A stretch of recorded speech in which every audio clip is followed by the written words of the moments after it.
Here we are looking at example 2, Professor Splash. Now before we dive into that, let's literally dive into a video of him actually diving. 36 feet 7 inches, that's like 3 stories. Professor, show us how high that is. Professor Splash will be falling almost 40 miles per hour. He will hit the water with the force equivalent of 4 tons. That's like a Formula One car crash. Remember, the water is only 12 inches deep. Professor Splash, are you ready?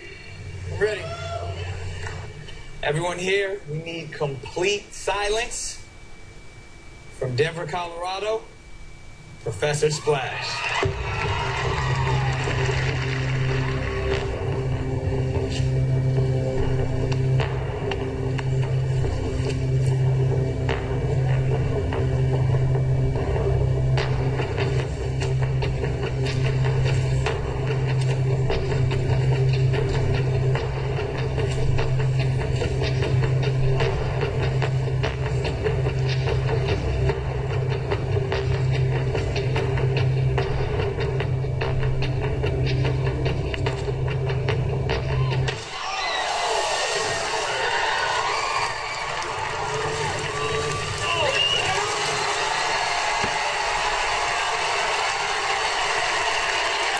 So hopefully you guys actually enjoyed that little clip where Professor Splash has basically gone on to do very high dives, and in some of them just little bits of water, like I think that one they said was only 12 inches. He's done other ones with a little bit more water but higher up, but he's pretty much known for making really crazy dives and just kind of like living.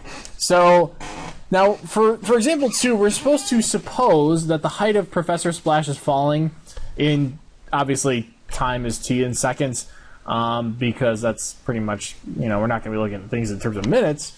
So we're actually going in terms of seconds from a height of 64 feet. Now, if you recall back from algebra, there's this topic called objects falling or dropping and objects being either launched, and we studied that when we were looking at quadratics.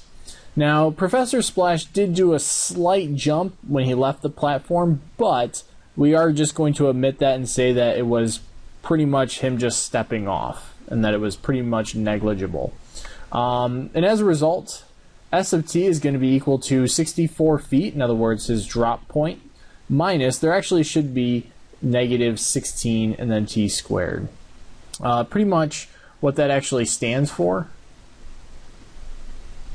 is the gravitational constant for Earth, bringing him down, plus our initial height. In this case, it's 64 feet. Now, we want to go ahead and find the average velocity between time t is equal to 1 and t is equal to 2.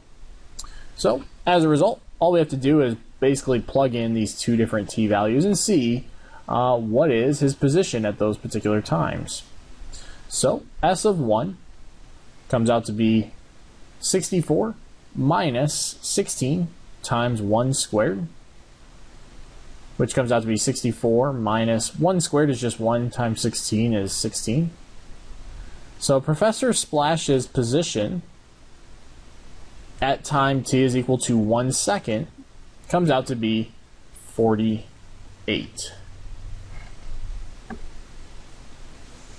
Now let's go ahead and find where is he at 2 seconds. Now keep in mind he is falling, so we should see a smaller number than 48. So we have 64 minus 16 times 2 squared. So then we end up with 2 squared is 4 times 16 gives us 64. So we end up with 64 minus 64, which is just 0. So now let's go ahead and look at the average velocity between 1 second and 2 seconds. So, by the way, what's going on here is he's actually already stepped off the platform after 1 second. He's already stepped off the platform and he's kind of on his way down. So, just to kind of draw a quick sketch, Professor Splash, he's jumping from 64 and going down And pretty much what we're looking at is right here. At 1 second, he is 48 feet up still in the air.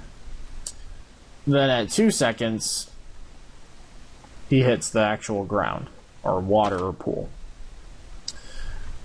So now we just want to go ahead and find out what is that average velocity that he was pretty much traveling. In other words, what is the slope between this one and this point?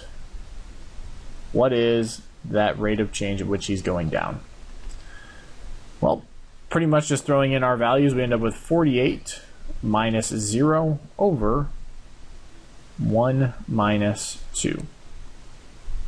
So then it looks like his average velocity comes out to be negative 48. And again, this is feet. He's falling feet per second. So essentially what we found there is between time 1 second and 2 seconds, we found the average rate at which he is falling, which is negative 48 feet per second. He's falling down 48 feet per second. So again, though, that is example 2A from our 2.1 number 2 set of notes.